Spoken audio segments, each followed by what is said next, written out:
Apex के online platform पर सभी छात्रों का हार्दिक स्वागत है। लाइव जुड़े हुए सभी विद्यार्थियों को गुड मॉर्निंग।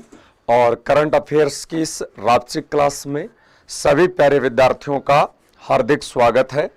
और अपनी करंट अफेयर्स की जो यह क्लास है आगामी लगभग सभी प्रतियोगी परीक्षाओं के लिए समान रूप से उपयोगी रहेगी। और करंट अफेयर्स की ये क्लास जो है हम 3 पार्टों में इसका अध्ययन करते हैं प्यारे साथियों।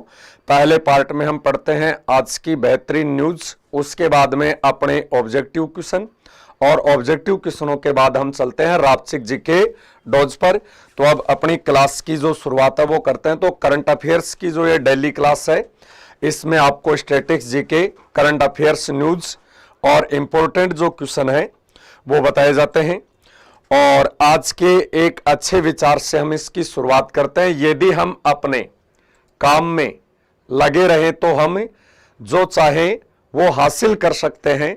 और इसी के साथ एक बात और बताना चाहूंगा कि शिक्षित आदमी वह होता है जिसने अपने मस्तिष्क को इस तरह से विकसित कर लिया है कि वह जो कुछ चाहता है उसे हासिल कर सकता है। अब देखो शुरुआत करते हैं क्लास की अपनी आज की बेहतरीन करंट अफेयर्स न्यूज के साथ। और आज की अपनी पहली न्यूज है कि नीति आयोग ने जम्मू कश्मीर में 500 से अधिक अटल टिंकरिंग लैब स्थापित करेगा। नीति आयोग है वो 500 से अधिक अटल टिंकरिंग लैब या लेबोरेटरी स्थापित करेगा। दूसरी अपनी आज की इंपॉर्टेंट न्यूज है भारत और अमेरिका संयुक्त विशेष बल अभ्यास वज्र प्रहार का 2022 का 13वां संस्करण हिमाचल प्रदेश राज्य में संपन्न हुआ है। अगली अपनी न्यूज है दिविता राय 28 अगस्त को एक स्टार स्टेड इवेंट में मिस दिव्या यूनिवर्स 2022 बनी है। अगली अपनी न्यूज है एशिया प्रशांत क्षेत्र अर्थात जिसको अपेक कहते हैं में शीर्ष प्रौद्योगिकी केंद्रों की सूची में बीजिंग के बाद बेंगलोर का दूसरा स्थान आया है। अगली अपनी न्यूज है भारत के प्रख्यात अर्थशास्त्री अभिजीत सेन का हाल ही में निधन हुआ है। और अब चलते हैं अपने आज के बेहतरीन करंट अफेयर्स के ऑब्जेक्टिव क्वेश्चनों पर। और आज का पहला क्वेश्चन सभी प्यारे साथियों के सामने, और आज का अपना पहला ही क्वेश्चन बहुत इंपॉर्टेंट है। और एक बार लाइव जुड़े हुए विद्यार्थी अपने इस सेशन को जरूर शेयर करें। तो अपना आज का पहला क्वेश्चन है लग्जरी कार निर्माता कंपनी, और आपकी और मेरी इच्छा है कि कभी हमारे पास भी ये हो। तो लग्जरी कार निर्माता कंपनी है मर्सिडीज बेंज के प्रबंधक निदेशक और सीईओ किसे नियुक्त किया गया है। बहुत ही अच्छा क्वेश्चन है और सभी विद्यार्थियों की यह मनोकामना पूरी हो कि मेरे साथ लाइव जुड़े हुए विद्यार्थियों के पास ये कार होनी चाहिए, पर होगी मेहनत करने से। तो आपको बताना है कि प्रबंधन निदेशक किसे नियुक्त किया गया है। आपको मैं बता दूं प्यारे साथियों, ये जो कार निर्माता कंपनी है ये जर्मनी की कंपनी है।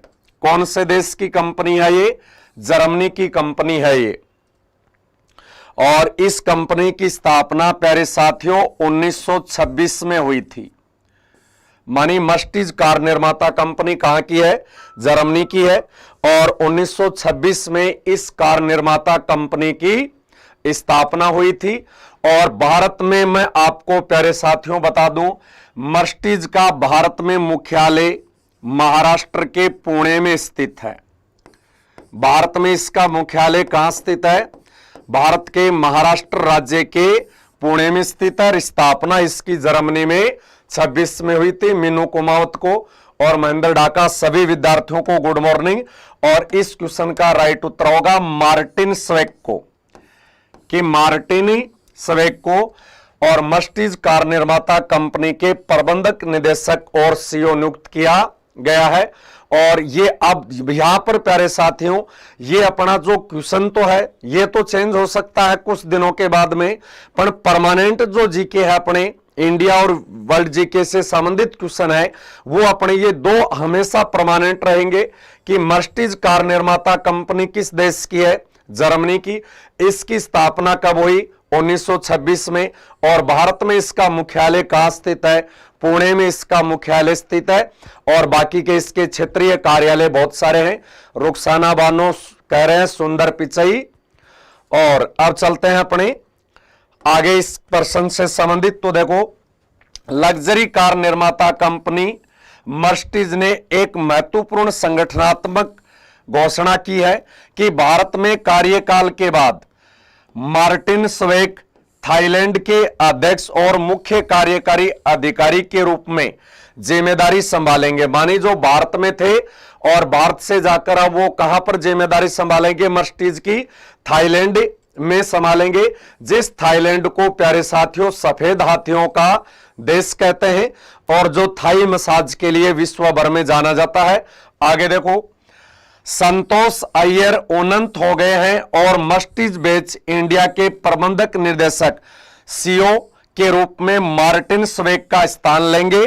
और ये दोनों नियुक्तियां 1 जनवरी 2023 तक क्या होगी? प्रभावी होगी। अगला क्वेश्चन है, लापता विवादों के पीड़ितों के अंतर्राष्ट्रीय दिवस कब मनाया जाता है? कि लापता जो विवाद है उनके पीड़ितों के लिए अंतर्राष्ट्रीय दिवस कब मनाया जाता है? बिल्कुल हनुमान जाट प्रस्तुत हो गया हमारे साथ व्हाइट एलिफेंट के साथ। और थाईलैंड रबड़ के लिए भी फेमस है। बिल्कुल बेटा, थाईलैंड और मलेशिया रबड़ के लिए भी फेमस है, थाई मसाज के लिए भी फेमस है। तो आपको बताना है लापता विवादों के पीड़ितों के लिए। आपको बस बेटा इसका क्वेश्चन आंसर बताना है, ये ज्यादा इंपॉर्टेंट वैसे क्वेश्चन नहीं है। तो इसका राइट उत्तर होगा प्यारे साथियों बी, 30 अगस्त को। कब मनाया जाता है? 30 अगस्त को मनाया जाता है, जैसे 29 अगस्त को खेल दिवस के रूप में मनाया जाता है। अब देखो, संयुक्त राष्ट्र द्वारा हर वर्ष 30 अगस्त को लापता विवादों के पीड़ितों के अंतर्राष्ट्रीय दिवस के रूप में इसको मनाया जाता है। यह दिवस लापता होने से रोकने और जिम्मेदार लोगों को न्याय देने के लिए मनाया जाता है, क्योंकि लापता होने को अक्सर समाज के भीतर आतंक फैलाने की रणनीति के रूप में उपयोग किया जाता है। अगला अपना क्वेश्चन है, और ये बहुत ही अच्छा क्वेश्चन है प्यारे साथियों, और अपने भारत के लिए एक ये गौरव की भी बात है। तो क्वेश्चन है, किस राज्य की दिविता राय 28 अगस्त को एक स्टार स्टैंड इवेंट में मिस दिव्या यूनिवर्स 2022 चुनी गई है? मानी मिस यूनिवर्स 2022 जो चुनी गई है निवेदिता राय, और वो आपको बताना है कौन से राज्य की है। और प्यारे साथियों मैं बता दूं, भारत की अब तक कितनी महिला ब्रह्मांड सुंदरी बन चुकी है?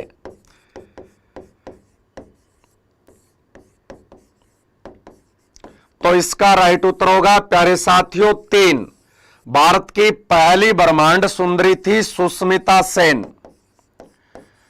भारत की पहली ब्रह्मांड सुंदरी कौन थी?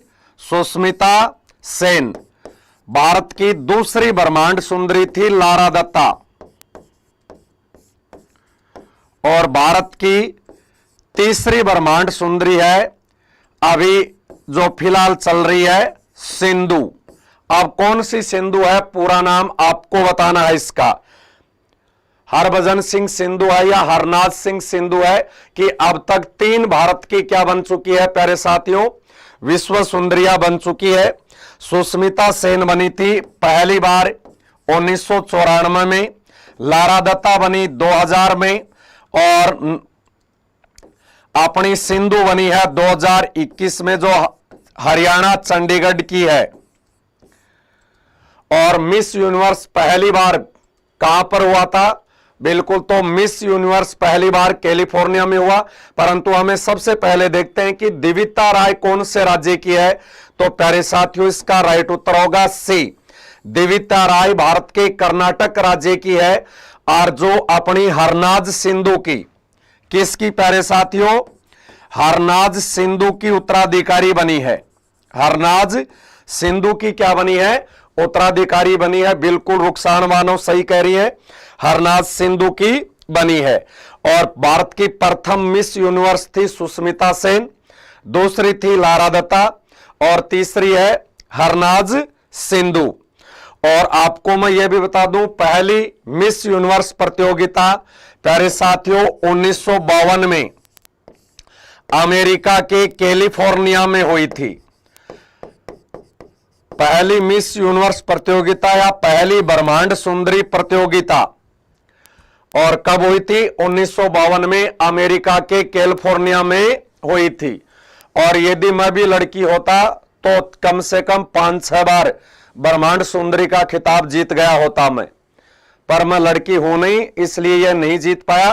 तो ये जो आपको मैंने बताया ना अभी तक प्यारे साथियों, इधर जो बताया है मैंने, ये क्वेश्चन तो अभी कुछ दिन बाद में समाप्त हो जाएगा, परंतु ये ध्यान में रखने हैं पहली ब्रह्मांड सुंदरी प्रतियोगिता कब हुई? 52 में कैलिफोर्निया में। अब तक भारत की कितनी महिलाएं ब्रह्मांड सुंदरियां बन चुकी है? 3। पहली सुष्मिता सेन, दूसरी लारा दत्ता और अभी हाल ही में तीसरी बनी है 2021 में हरनाज सिंधु चंडीगढ़ की। हरनाज सिंधु चंडीगढ़ की। अब देखो प्यारे साथियों, कर्नाटक की दिविता राय 28 अगस्त को एक स्टार स्टेड इवेंट में मिस दिव्या विनियर्स 2022 बनी। मिस यूनिवर्स 2021 हरनाज संधू ने दिविता को अपने उत्तराधिकारी के रूप में अपना ताज पहनाया है। ऐसे में 71वें मिस यूनिवर्स 2022 पेजेंट में 23 वर्षीय दिविता भारत का प्रतिनिधित्व करेगी, जहां हरनाज संधू अगली मिस यूनिवर्स विजेता को ताज पहनाएगी। मानी जो अगली ब्रह्मांड सुंदरी होती है और उसको जो पिछली ब्रह्मांड सुंदरी होती है वो ताज पहनाती है। और जशन कह रही है ब्रह्मांड सुंदरा हो आप तो। ठीक है बेटा, चलो अच्छी बात है, आपने मुझे ब्रह्मांड का सुंदर माना। पर आप ध्यान दो कि ये जो 2022 की ब्रह्मांड सुंदरी प्रतियोगिता होगी, ये 71वां संस्करण होगा इसका। क्यों प्यारे साथियों, मैंने आपको बताया ना अभी कि पहली मिस यूनिवर्स प्रतियोगिता कब हुई थी? 1952 में हुई। तो ये 2022 में अब जो होगी और जिसमें अपनी हरनाज संधू जो ताज पहनाएगी। चलो कोई बात नहीं, आप जुड़े रहे और मस्त रहे। चलते हैं अगले क्वेश्चन पे। अगला क्वेश्चन है, ये इंपॉर्टेंट है प्यारे साथियों, मैं आपको साथ में ये भी बताते चलता हूं। हाँ, ब्रह्मांड सुंदराओ, चलो सुनीता आपको भी थैंक यू कि आपको कुछ सुंदरता दिखी हमारे जैसे बेवड़े आदमी में भी। तो ये ऐसे क्वेश्चन बहुत सारे इंपॉर्टेंट होते हैं और ये क्वेश्चन हम इंपॉर्टेंट की श्रेणी में रख सकते हैं प्यारे साथियों। तो देखो, भारत अमेरिका संयुक्त विशेष बल युद्धाभ्यास और उसका नाम है वज्र प्रहार 2022 में कौन सा संस्करण का आयोजन किया गया है? मानी भारत और अमेरिका के, भारत और अमेरिका का जो संयुक्त युद्धाभ्यास है और उसका नाम है प्यारे साथियों वज्र प्रहार। और वज्र प्रहार के कौन से संस्करण का आयोजन हुआ है और कहां पर हुआ है, आपको यह बताना है। एक तो यह जरूर ध्यान में रखना है। बस मैं आपको साथ में जो क्वेश्चन बताते चलता हूं कि ये इंपॉर्टेंट है, तो प्यारे साथियों ध्यान रखना, उस पर बहुत ही अच्छे क्वेश्चन है।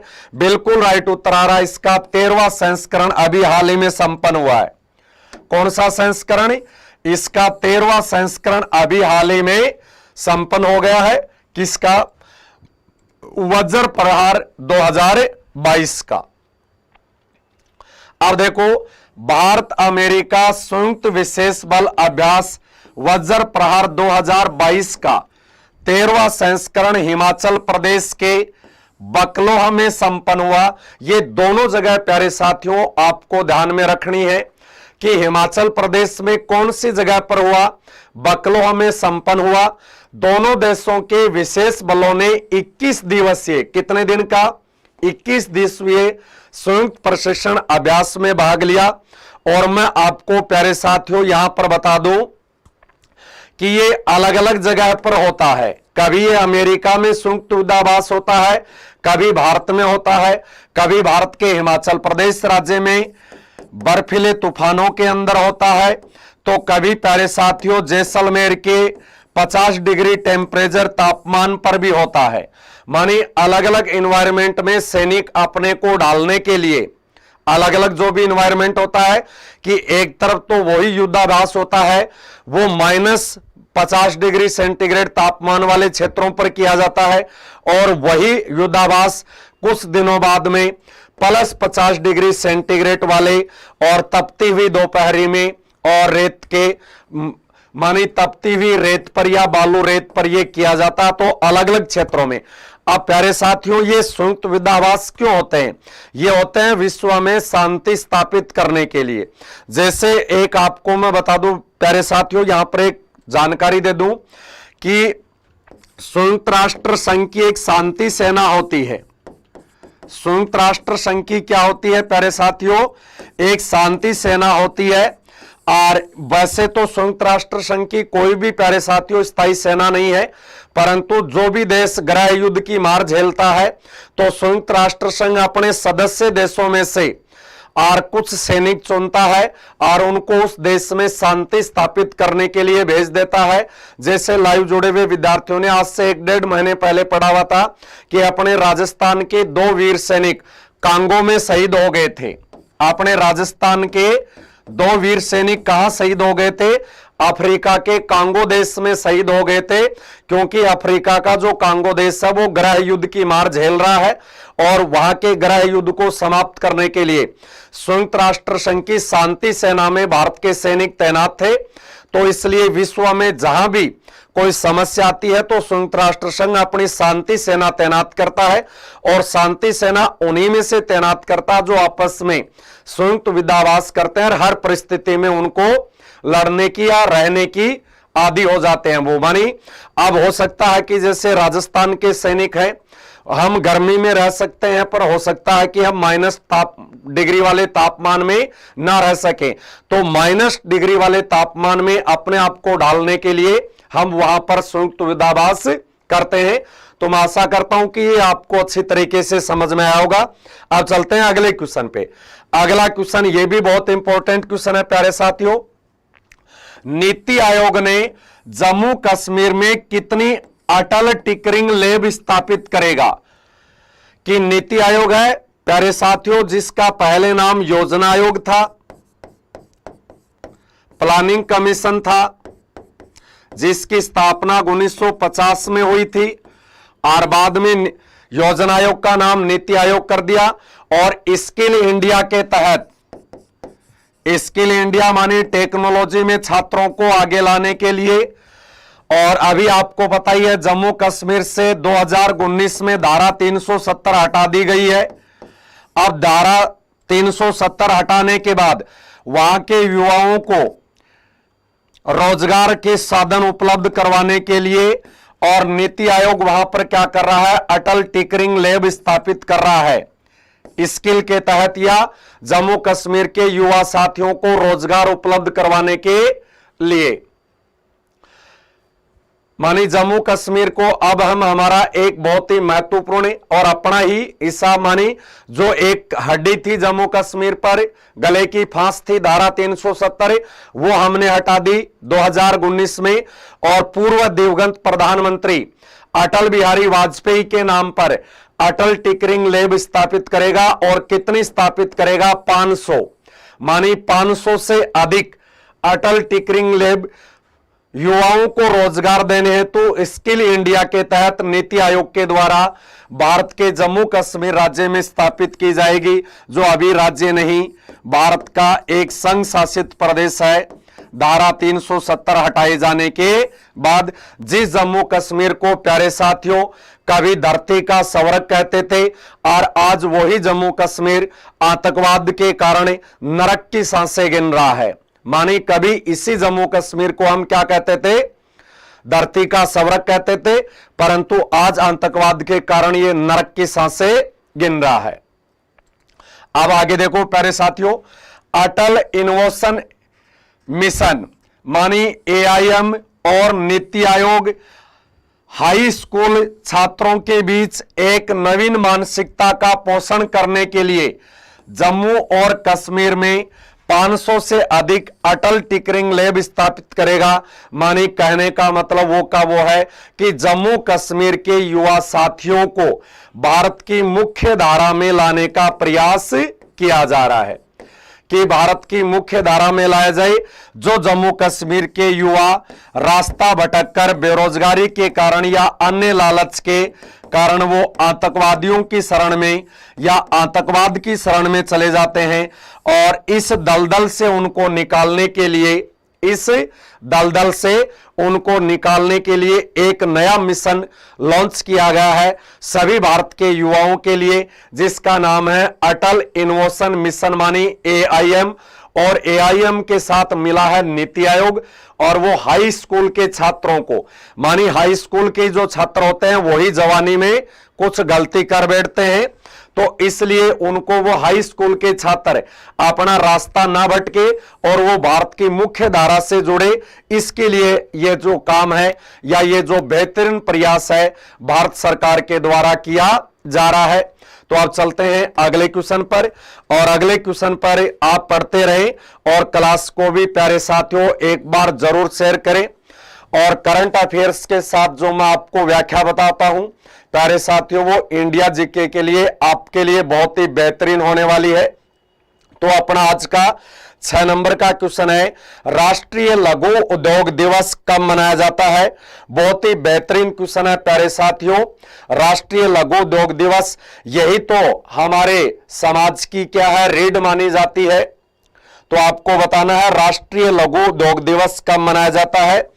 और राष्ट्रीय लघु उद्योग विकास बैंक, राष्ट्रीय लघु उद्योग विकास बैंक का मुख्यालय तो मैं बता दूं प्यारे साथियों आपको, राष्ट्रीय लघु उद्योग विकास बैंक का मुख्यालय उत्तर प्रदेश की राजधानी लखनऊ में है। राष्ट्रीय लघु उद्योग विकास बैंक का जो मुख्यालय है वो उत्तर प्रदेश की राजधानी लखनऊ में है, जिसको SIDBI के नाम से जाना जाता है। तो उपन्या मीणा का, सुमन का बहुत ही बेहतरीन, देखते हैं किस किस का सही आता। बिल्कुल सब, लगभग सभी विद्यार्थियों का उत्तर सही आ रहा है। और एक और प्यारे साथियों मैं आपको बता दूं, राष्ट्रीय लघु उद्योग निगम का मुख्यालय नई दिल्ली में है। राष्ट्रीय लघु उद्योग निगम का मुख्यालय कहां पर स्थित है प्यारे साथियों, राष्ट्रीय लघु उद्योग निगम का मुख्यालय दिल्ली में है। और लघु उद्योग विकास बैंक का मुख्यालय कहां स्थित है, उत्तर प्रदेश की राजधानी लखनऊ में।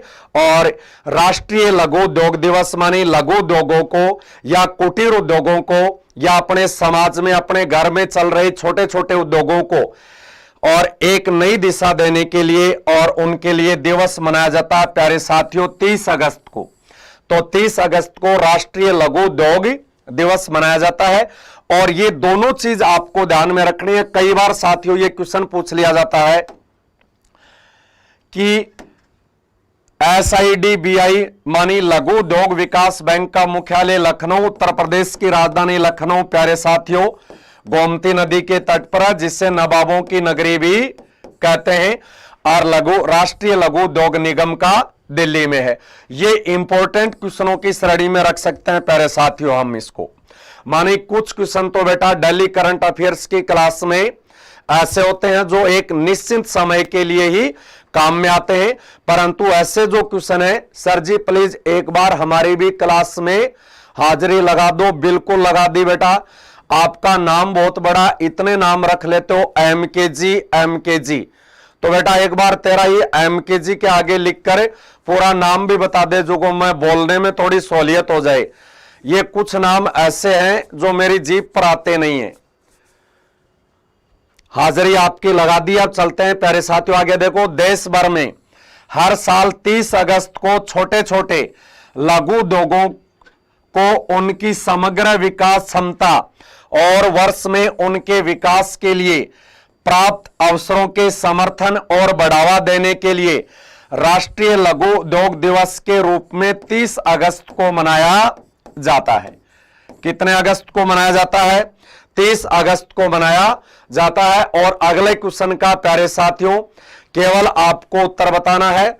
और लाइव जुड़े हुए सभी छात्र छात्राओं को बहुत ही बहुत नमस्कार भी, स्वागत भी, वेलकम भी।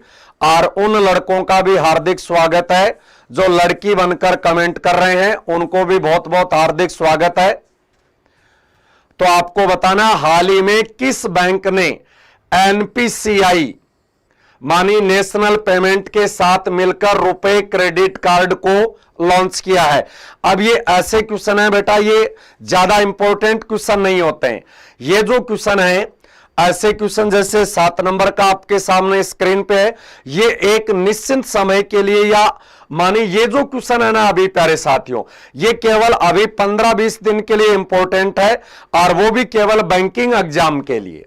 ऐसे क्वेश्चन केवल बैंकिंग एग्जाम के लिए ही इंपॉर्टेंट होते हैं, तो इन पर बाद में जो बैंकिंग से जुड़े विद्यार्थी हैं वो ही ध्यान रखे।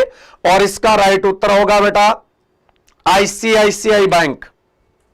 कौन सा उत्तर होगा? आईसीआई बैंक के साथ। तो देखो, आईसीआई बैंक ने सोमवार को national payment corporation of India मानी एनपीसीआई का पूरा नाम क्या है? एनपीसीआई का पूरा नाम है national payment corporation of India के साथ साझेदारी का ऐलान किया है। बैंक ने मानी आईसीआई बैंक ने एनपीसीआई के साथ मिलकर रुपए क्रेडिट कार्ड को लॉन्च किया है। इस क्रेडिट कार्ड में कस्टमर को प्रत्येक 100 रुपए खर्च करने के बाद 1 वार्ड पॉइंट मिलेगा। मानी ये लूटने का सबसे आसान तरीका है। ये क्या है? लूटने का सबसे आसान तरीका है। मानी आप 100 रुपए खर्च करते रहो, 1-1 पॉइंट लेते रहो।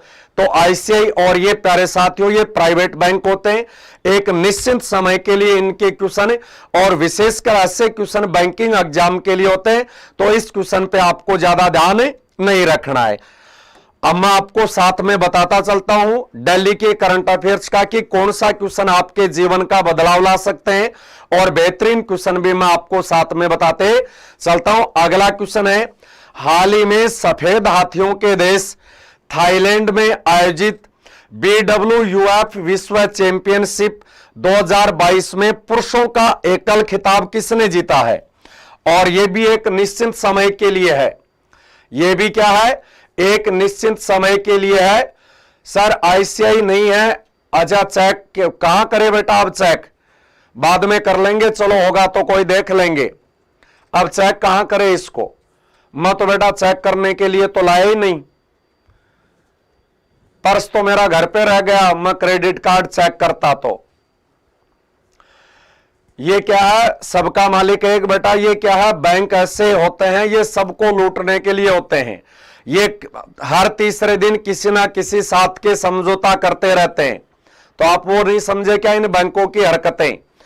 तो आपको बताना है थाईलैंड मानी जो सफेद हाथियों का देश है, और जिस थाईलैंड देश की राजधानी बैंकॉक है, और जिस थाईलैंड देश की मुद्रा का नाम वाहत है, और उसमें आयोजित BWUF विश्व चैंपियनशिप में 2022 का पुरुष एकल का खिताब किसने जीता है?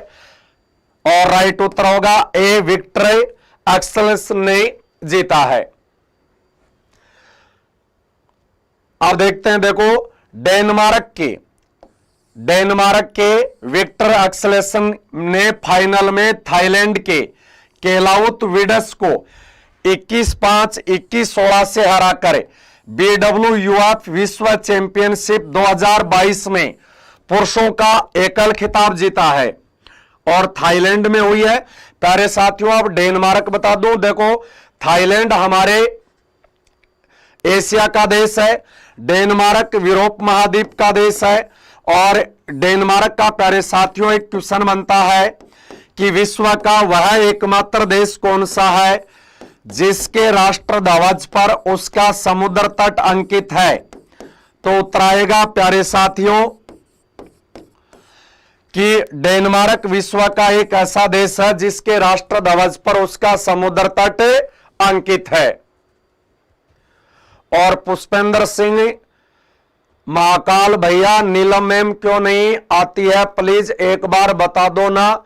तो ये इसलिए नहीं आती है बेटा कि यहां मैं आ गया हूं, अब तो तेरे आपको एक बार थोड़ा सा पढ़ के देख, उसके बाद में आपको सुरेंद्र महिला भी मैम ही नजर आएगी। सुरेंद्र मैम थोड़ा सा ध्यान से पढ़ेगा तो मैम से भी रापचिक लगूंगा मैं। एक बार मेरे पे थोड़ा सा मेरी नजरों में नजर और मेरे दिल में दिल मिलाकर देख। अगला क्वेश्चन है बेटा, हाल ही में अभिजीत सेन का सोमवार रात को निधन हो गया है, वे कौन थे? कि अभी हाल ही में, और अपने ओम प्रकाश चौधरी का भी हार्दिक स्वागत है। डेनमार्क यहूदियों का देश है? नहीं, डेनमार्क यहूदियों का देश नहीं है। आपको बताना, हाल ही में अभिजीत सेन का सोमवार रात को निधन हो गया है। तो सेन नाम आते ही प्यारे साथियों आपको ध्यान में आ गया होगा कि सेन बंगाल का एक वंश था। सेन क्या था? बंगाल का एक वंश भी था।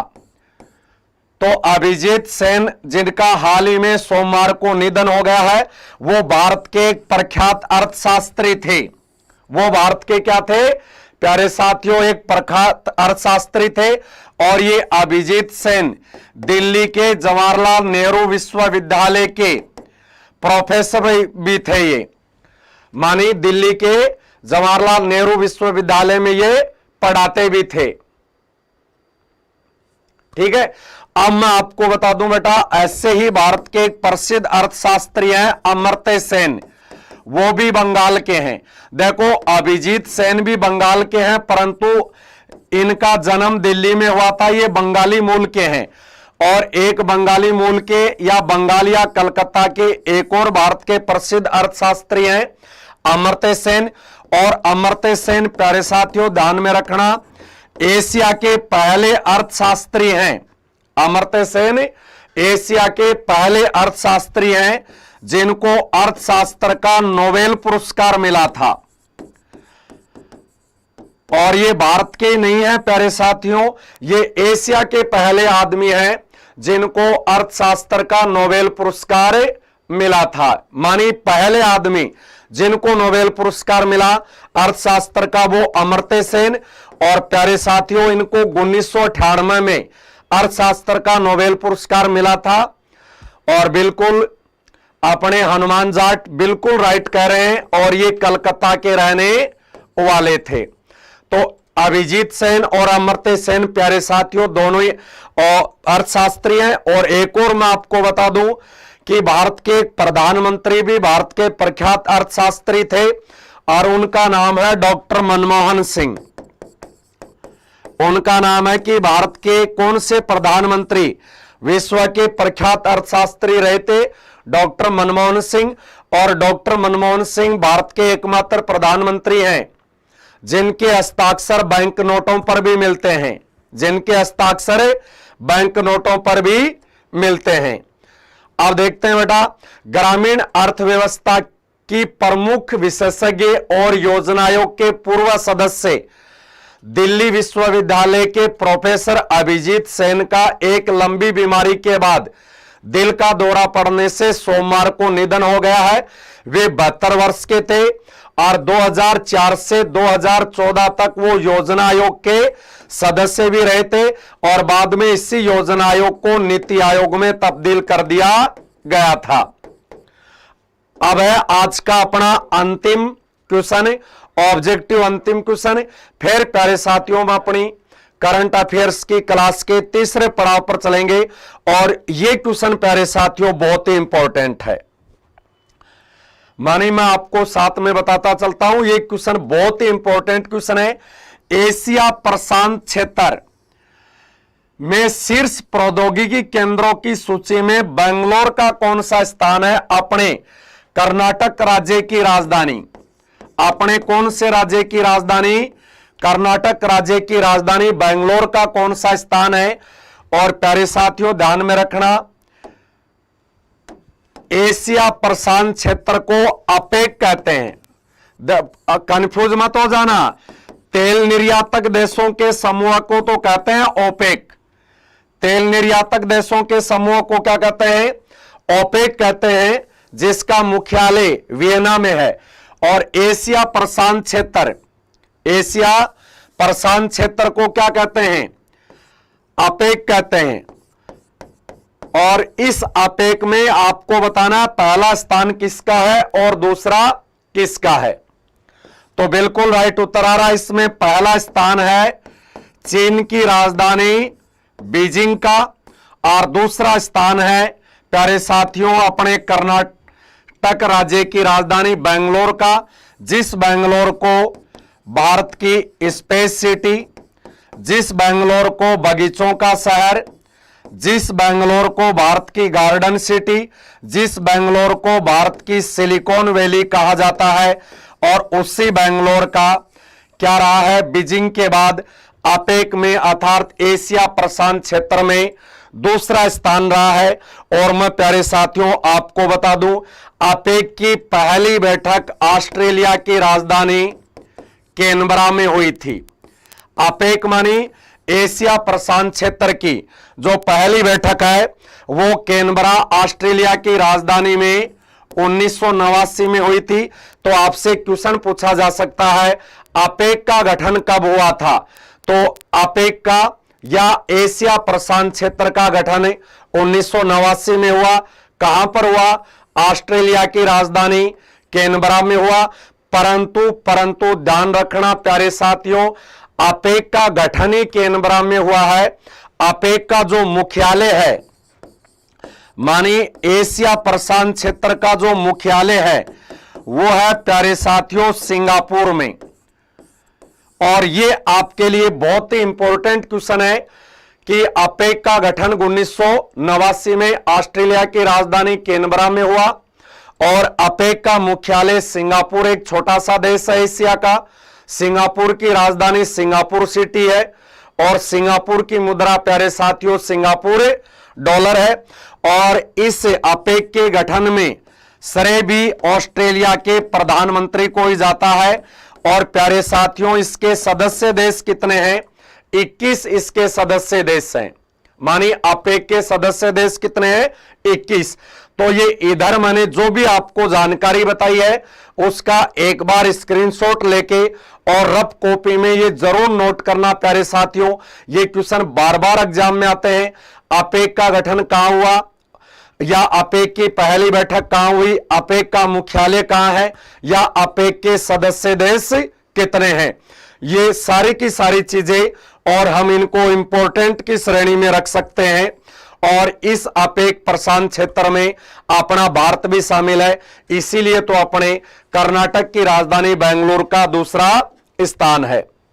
अब देखो एशिया प्रशांत क्षेत्र में शीर्ष प्रौद्योगिकी केंद्रों की सूची में चीन की राजधानी बीजिंग के बाद कर्नाटक की राजधानी बेंगलुरु दूसरे स्थान पर है। संपत्ति सलाहकार कुशमैन एंड वेकफील्ड ने यह जानकारी दी है।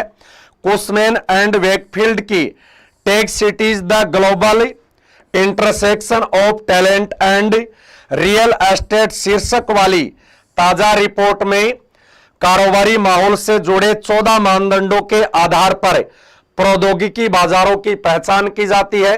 और ये जो 14 मानदंड जो पूरे करते हैं उसमें पहले स्थान पर बीजिंग है और दूसरे स्थान पर बेंगलोर है। और ये भी अपने लिए एक बहुत ही बड़े गर्व की बात है। तो ये तो थे प्यारे साथियों अपने आज के करंट अफेयर्स की बेहतरीन न्यूज और बेहतरीन ऑब्जेक्टिव।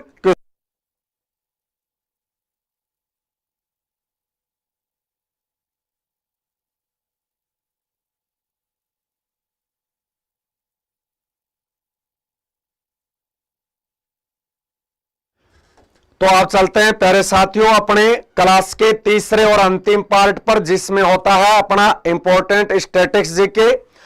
और एक और प्यारे साथियों आपको मैं पिछले काफी देर से देख रहा हूं कि आपको पता होगा, आप में से बहुत सारे विद्यार्थियों ने जब अपना कंप्यूटर अनुदेशक की भर्ती हुई थी उसमें मैंने एक ही करंट अफेयर्स की क्लास ली थी।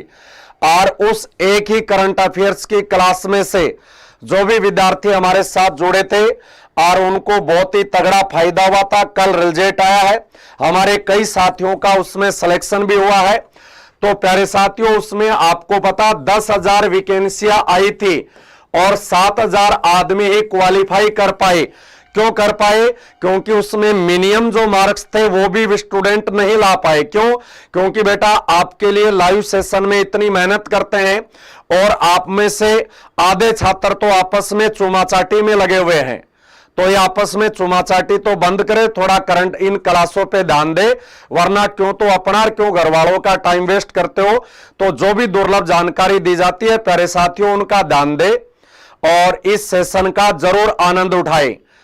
और इसका अंदाजा लगा सकते हो आपकी सरकार और हनुमान जाट कह रहे हैं 10-12 क्वेश्चन तो आपकी क्लास से सेम के सेम थे। बिल्कुल हनुमान जाट, यही तो मैं इनको बताना चाहता हूं कि आप इनमें क्या है दान तो देते नहीं और उसके बाद में कहते हो सर वो दे दो, सर वो दे दो। हां, तो ध्यान रखना प्यारे साथियों, आपस में ये चुमाचाटी कम किया करो और ध्यान दिया करो। तो आज का रापचिक जीके डोज में स्वागत है, क्लास को शेयर करते हुए। और आज की दिल्ली रापचिक जो जीके डोज आपको डॉक्टर सुरेंद्र महिला के द्वारा जो दी जाती है उसका पहला क्वेश्चन है, प्रयाग का नाम इलाहाबाद किसने रखा था? कि प्रयाग है उत्तर प्रदेश में, गंगा यमुना और सरस्वती के संगम पर, और उसका नाम प्रयाग था प्यारे साथियों। और यहीं पर थी प्रयाग प्रशस्ति। तो इस प्रयाग का नाम इलाहाबाद किसने रखा था? हां,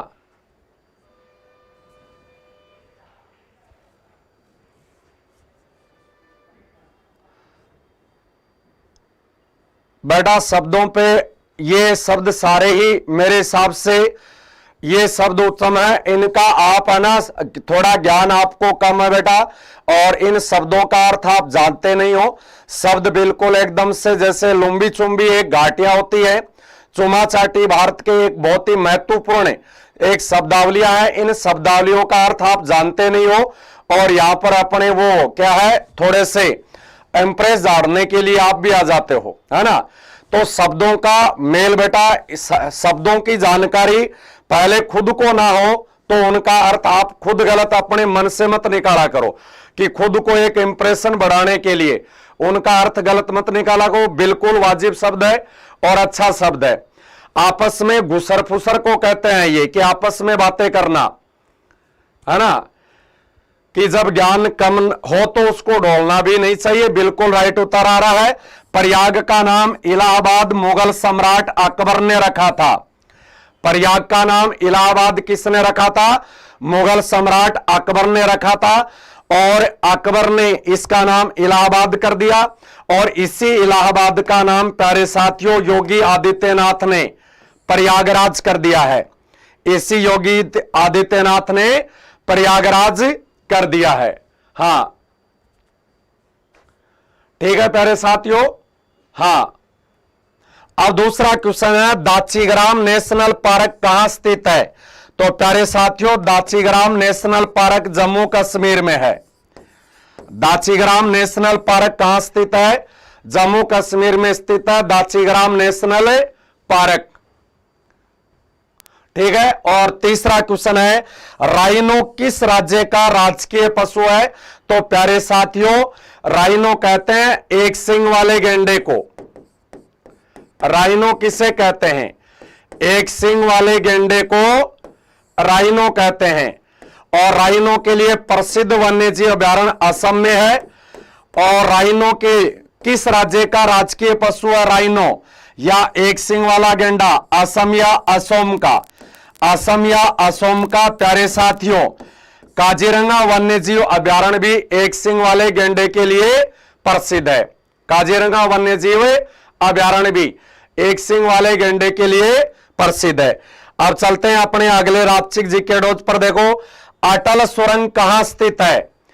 अटल सुरंग, तो प्यारे साथियों अटल सुरंग है हिमाचल प्रदेश राज्य में। अटल सुरंग कौन से राज्य में है? हिमाचल प्रदेश राज्य के रोहतांग दर्रे में है या रोहतांग पास में है।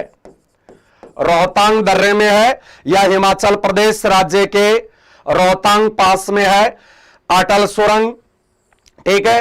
और प्यारे साथियों, इसी रोहतांग दर्रे से रावी या परोशनी नदी का उद्गम होता है। इसी रोहतांग दर्रे से रावी या परोशनी नदी का उद्गम होता है, ठीक है। अगला है यूरोप का अखाड़ा किस देश को कहते हैं? तो प्यारे साथियों, यूरोप का अखाड़ा बेल्जियम देश को कहते हैं। क्यों? क्योंकि यहां पर वाटरलू नामक रणभूमि है। यहां पर क्या है? वाटरलू नामक रणभूमि है, और वाटरलू नामक रणभूमि के कारण और यूरोप का अखाड़ा बेल्जियम को कहते हैं। जैसे प्यारे साथियों, भारत का अखाड़ा हरियाणा राज्य को कहते हैं। भारत का अखाड़ा किस राज्य को कहते हैं? हरियाणा राज्य को कहते हैं। और अगला युद्ध है अगला क्वेश्चन है, वाटरलू का युद्ध किस वर्ष हुआ? तो प्यारे साथियों, वाटरलू का युद्ध 1815 में हुआ। और वाटरलू का जो युद्ध है वो इंग्लैंड और फ्रांस के बीच लड़ा गया था। वाटरलू का युद्ध 800 वर्षीय युद्ध इंग्लैंड और फ्रांस के बीच लड़ा गया।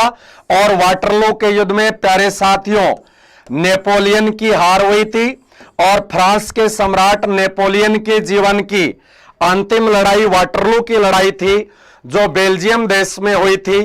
और वाटरलू की लड़ाई के बाद नेपोलियन को गिरफ्तार करके और मैनहट्टन द्वीप पर उनको भेज दिया जाता है। और वाटरलू की रणभूमि के कारण ही बेल्जियम को क्या कहते हैं? यूरोप का अखाड़ा कहते हैं, ठीक है। और ये नेपोलियन के जीवन की अंतिम लड़ाई है। तो ये थे बेटा अपने आज के रापचिक जीके डोज। अब चलते हैं क्लास के अंतिम पड़ाव पर, कल के क्वेश्चन का उत्तर, उसके विजेताओं के नाम, फिर अपना आज का क्वेश्चन। तो प्यारे साथियों, पहले हम देखते हैं 31 अगस्त मानी कल का रापचिक क्वेश्चन। और कल का क्वेश्चन यह था, दिल्ली में स्थित शांतिवन किस महापुरुष का समाधि है? तो राइट उत्तर है बेटा जवाहरलाल नेहरू। राइट उत्तर क्या है इसका? जवाहरलाल नेहरू। प्यारे साथियों, इसका राइट उत्तर है शांतिवन।